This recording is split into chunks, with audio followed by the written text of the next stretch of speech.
बहनों, आपने पिछले अध्याय में पढ़ा कि पादपों में किस प्रकार से पोषण होता है, यानी पादप अपना भोजन कैसे करते हैं।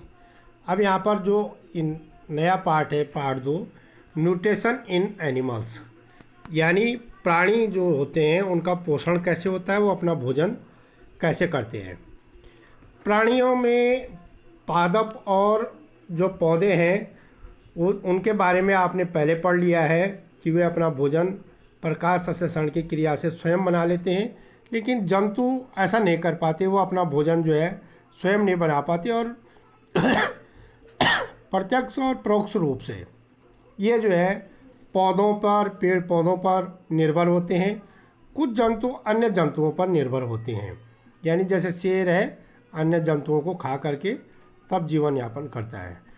इसके अतिरिक्त कुछ प्राणी ऐसे होते हैं जो, जैसे कौवा हो गया, ये रोटी भी खा लेता है, यानी सीधे पौधों से भी भोजन प्राप्त कर लेता है, अनाज भी खा लेता है और जीव जंतु, मरे हुए जीव जंतुओं को भी यह खा लेता है। तो ये जो है मांसाहार भी और शाकाहार भी दोनों प्रकार का जो है भोजन ग्रहण करता है, इसलिए इसे सर्वाहारी जंतु के नाम से जाना जाता है। तो जो जंतु जो है सीधे सीधे है, जो जंतु जो है अपना भोजन सीधे जो है पेड़ पौधों से ग्रहण करते हैं, वो शाकाहारी कहलाते हैं। जो जंतु अपना भोजन अन्य जंतुओं से ग्रहण करते हैं वह जंतु मांसाहारी कहलाते हैं। तीसरे प्रकार के जंतु वह है जो सर्वाहारी है, जो सब कुछ ग्रहण कर लेते हैं, यानी पेड़ पौधों से भी और अन्य जानवरों से भी। तो इसमें होता क्या है कि जो भोजन है वो भोजन किस प्रकार से ग्रहण करते हैं और उनके तरीके क्या है भोजन ग्रहण करने के लिए। तो हमने बहुत सारे जानवरों के बारे में पहले पढ़ा भी होगा। तो जैसे आप देखते हैं कि भोजन ग्रहण करने में जीव जो है तरीका, भिन्न भिन्न तरीका अपनाते हैं। जैसे मधुमक्खी है, एक मरमर पक्षी जिसको हमिंग बर्ड बोलते हैं, बहुत छोटी चिड़िया होती है, सबसे छोटी चिड़िया में गिनती होती है इसकी। ये जो है मकरंद चूसते हैं, फूलों को चूसते हैं, जबकि मानव और कुछ अन्य जंतु जो है छोटे में तो माँ का दूध पीते हैं और बड़े होकर के जो है ये अन्य प्रकार का भोजन ग्रहण करते हैं। अजगर जैसा जो बहुत बड़ा प्राणी होता है, ये जो है सीधे ही अपने भोजन को, जैसे छोटे जानवरों को, पूरा निगल जाते हैं और उसके बाद उसका धीरे धीरे पाचन अपने शरीर में करते हैं। कुछ जो है प्रकार के जीव जंतु हैं, जैसे आप देखेंगे यहाँ पे स्टारफिश है, इसका जो है खाने का तरीका अलग ही होता है। ये अपने पेट का जो अमाशय होता है जिसमें भोजन जाता है, ये खाते समय पूरे अमाशय को, यानी पेट के आंतरिक हिस्से को बाहर निकाल देता है, अमाशय को, और उसमें जो है भोजन ग्रहण करने के बाद में उसको जो है फिर अपने शरीर के अंदर डाल देता है। ये स्टार फिश इसे कहते हैं। और ये इतना जो है इसका खाने का जो है इतना जो है भिन्न तरीका इसमें आपने देखा होगा। इसके अलावा और भी है बहुत सारे जो है भोजन का जो है अन्य तरीके होते हैं जो भोजन करते हैं। तो इसमें मनुष्य जो भोजन करता है, विशेषतः इस पार्ट में उसको देखेंगे। अभी हमने जो है स्टार फिश का देख लिया और किस प्रकार से जो है अजगर भोजन करता है। इसके अलावा एक और जो है सूक्ष्म जीव जिसको अमीबा कहा जाता है। अमीबा का जो है आपने पहले भी पढ़ा होगा छोटी कक्षाओं में कि अमीबा जो है अपना रूप बदल देता है, उसका जो है कोई निश्चित स्वरूप नहीं होता है। और अमीबा का भोजन करने का तरीका भी जो है बहुत ही जो है अलग होता है। यहाँ पर जो है अमीबा के बारे में दिखा भी रखा है। ये अमीबा है, ये भोजन अलग तरीके से करता है। इसमें पादाप होते हैं, पैर होते हैं। ये पादाप जो है जल में से इनके लिए भोजन एकत्रित कर देता है और इन्हीं पादापों के द्वारा यह भोजन करता है। और यह इसके यहाँ जो है इसके जो है केंद्रक में भोजन जाने के बाद खाद्य धमनियों में भोजन जाता है। खाद्य धमनियों के बाद में जो है यह बहुपेक्षित होकर के बाहर निकल जाता है। यहाँ पर एक गाय का चित्र है। गाय जो है क्या करती है, रूमेन में जो है जो भोजन ग्रहण करती है तो फटाफट जल्दी जल्दी खा करके और इस रूमेन में जमा कर देती है। लेकिन उसके बाद इसका विशेष प्रकार का जो है भोजन पचाने का तरीका होता है।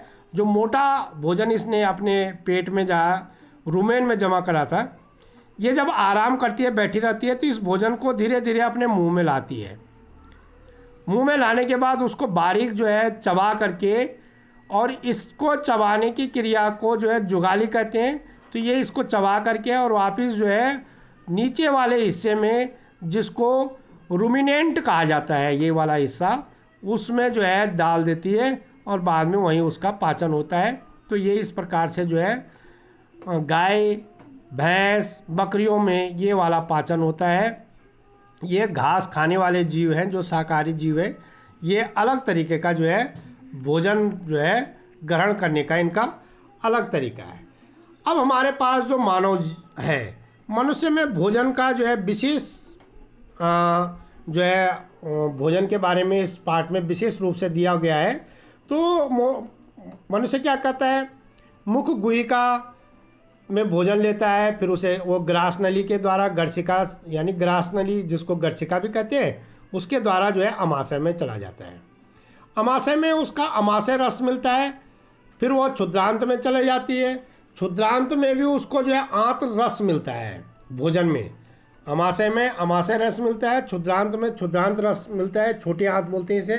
फिर उसके बाद में बृहदांत्र होता है। बृहदांत में जो है भोजन जो है में अवशोषण होता है, यानी भोजन में से जो प्रोटीन, विटामिन, खनिज लवण और जो है कार्बोहाइड्रेट, वसा, शरीर इनमें से जो है अपनी जो ज़रूरत की चीज़ें होती है उनको इसमें से अवशोषित कर देता है बृहदांत्र में। उसके बाद में जो है अपचा हुआ भोजन रहता है वह मलद्वार के द्वारा जो है बाहर निकल जाता है। यहाँ पर जो है हमारा जो है भोजन का जो है किस प्रकार से पाचन होता है, तो इसमें दिखा रखा है। मुंह के द्वारा गर्शिका में जाएगा, गर्शिका मुंह में ही भोजन पचना शुरू हो जाता है। इसमें मुंह में हमारी लाला ग्रंथियाँ होती हैं जिनसे जो है लार निकलता है।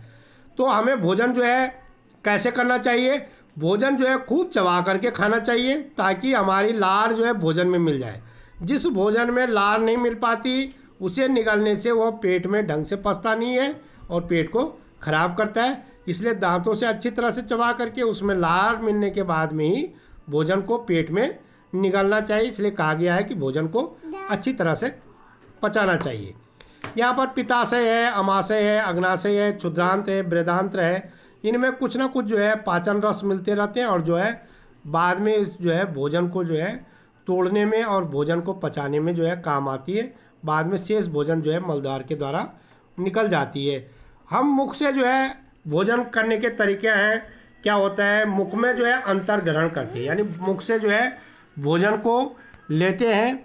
भोजन जब हम लेते हैं तो प्यारे भैया बहनों, भोजन के जो है लेने का जो तरीका होता है, अंतःग्रहण जो है मनुष्य के मुख के द्वारा करता है। फिर उसके बाद में पेट में जाने के बाद में पाचन होता है। पाचन के बाद अवशोषण होता है। अवशोषण में भोजन जो है शरीर उन चीज़ों को, जैसे अभी मैंने बताया प्रोटीन, विटामिन, खनिज लवण और भी जो चीज़ें हैं, इसमें जो है कार्बोहाइड्रेट है, वसा है, इनको अपनी आवश्यकता के अनुसार शरीर जो है अवशोषित कर लेता है। अवशोषित करने के बाद उनका जो है स्वांगीकरण किया जाता है। स्वांगीकरण एक विशेष प्रक्रिया होती है जिसमें शरीर के जो शरीर का जो भाग, जो हमारे शरीर का पूरे भाग है, वहाँ कौन कौन से जो है शरीर के जो है भाग बनते हैं, वो जो है स्वांगीकरण कहलाता है। यानी इसी भोजन का जो है अवशोषण होता है, इससे हमारा शरीर बनता है, उसको स्वांगीकरण कहा जाता है। जो शेष भोजन होता है वो जो है जब बाहर निकलता है तो उसको निष्कासन कहते हैं। भोजन में सबसे ज़्यादा महत्वपूर्ण हमारे जो है दांत और जीभ का जो है, यानी भोजन मुख से जब शरीर में जाता है तो दांत और जीभ का विशेष जो है वो होता है। तो हमारे मुंह में जो लाला ग्रंथियाँ होती हैं उनसे लार जाती है भोजन में, और जो दांत होते हैं, दांत उसको चबाने का काम करते हैं। तो यहाँ पे दांतों का जो है निचले तल का जो है यहाँ पे बना रखा है। यहाँ पे प्यारे भैया बहनों किर्दंत दांत देखेंगे 4 हैं, लेकिन यहाँ पे मैंने 8 लिखे हैं, क्योंकि निचले जबड़े में 8 दांत होंगे और ऊपर वाले जबड़ों में भी कृदंत के 8 दांत होंगे। रत्नक के 2 दांत निचले वाले जबड़े में और 2 दांत ऊपर वाले में। अग्र चवर्णक के 4 दांत जो है निचले वाले जबड़े में और 4 दांत ऊपर वाले जबड़े में, तो कुल 8 दांत हो गए। चवर्णक के 6 दांत नीचे वाले जबड़े में और 6 दांत ऊपर वाले जबड़े में होते हैं, तो कुल 12 दांत हो गए। और कुल मिलाकर के अगर इन सब को जोड़ लेंगे तो 32 दांत हमारे मुंह में होते हैं। और दांतों को जो है सुरक्षित रखने के लिए हमें 2 बार जो है अवश्य ब्रुश करना चाहिए। साथ में जब भी भोजन करें तो जो है कुल्ला ज़रूर करें, अच्छी तरह से दांतों को साफ करें। इसके अलावा जो है ज़्यादा ठंडी और ज़्यादा गर्म चीज़ों को कभी ना खाएं। कोशिश ये करें कि उन्हें अवॉइड करें, यानी उनको छोड़ दें। तो ये दांतों का जो है यहाँ पर बहुत सफाई की वो बताई मैंने। इसके बाद में जो है हमारे जो दांत होते हैं 7-8 साल तक तो जो है दूध के दांत होते हैं। दूध के दांत गिर जाते हैं, तब उसके बाद में अस्थायी दांत निकलते हैं। दाढ़ के दांत जो है अस्थायी दांत निकलने के भी काफ़ी समय बाद में निकलते हैं। तो ये इस प्रकार से यहाँ पर जो है दांतों का है।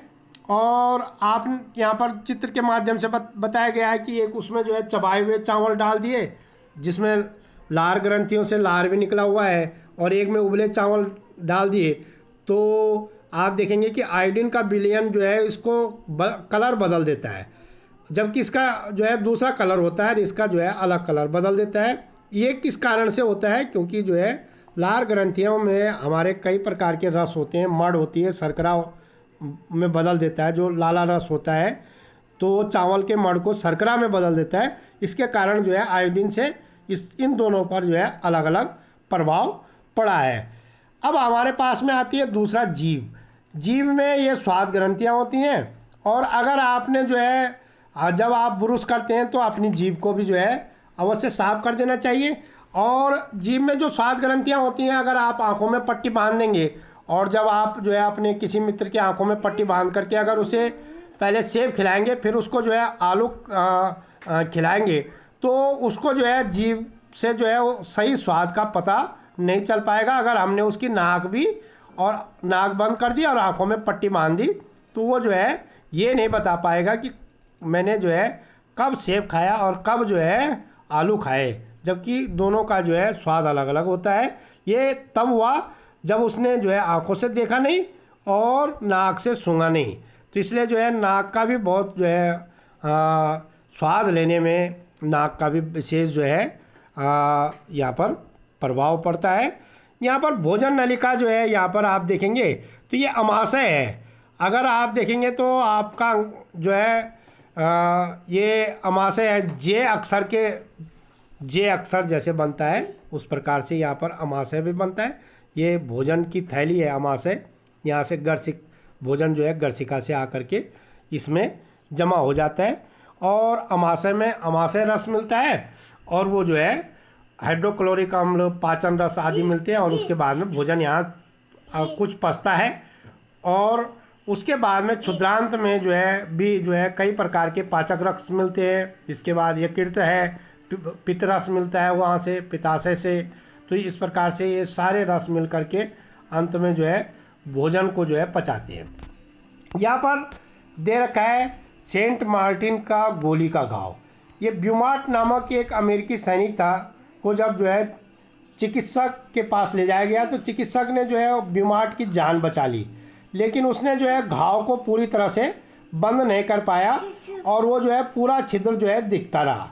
तो छिद्र में से जो है ब्यूमार्ट को छिद्र में से जो है अमाशय के अंदर झांकने से दुर्लभ अवसर प्राप्त हुए। जो है अलेक्सिस सेंट मार्टिन का जो पेट है यहाँ पर, ये जो है इसके पेट में यहाँ पर गोली लगी हुई थी। गोली को जो है ब्यूमार्ट नामक डॉक्टर ने जो है उसको जो है घाव तो ठीक कर दिया, लेकिन वो जो है छेद दिखता रहा।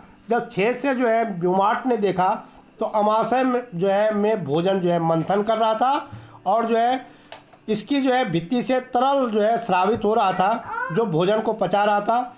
इससे जो है उसने देखा कि क्षुद्रांत तभी खुलता है जब अमाशय से भोजन पच जाता है। तो इस प्रकार से भोजन पचाने की क्रिया जो है यहाँ पर उन्होंने देखी। आपने यहाँ पर जो है ये गाय का चित्र देख लिया, जो है किस प्रकार भोजन करती है।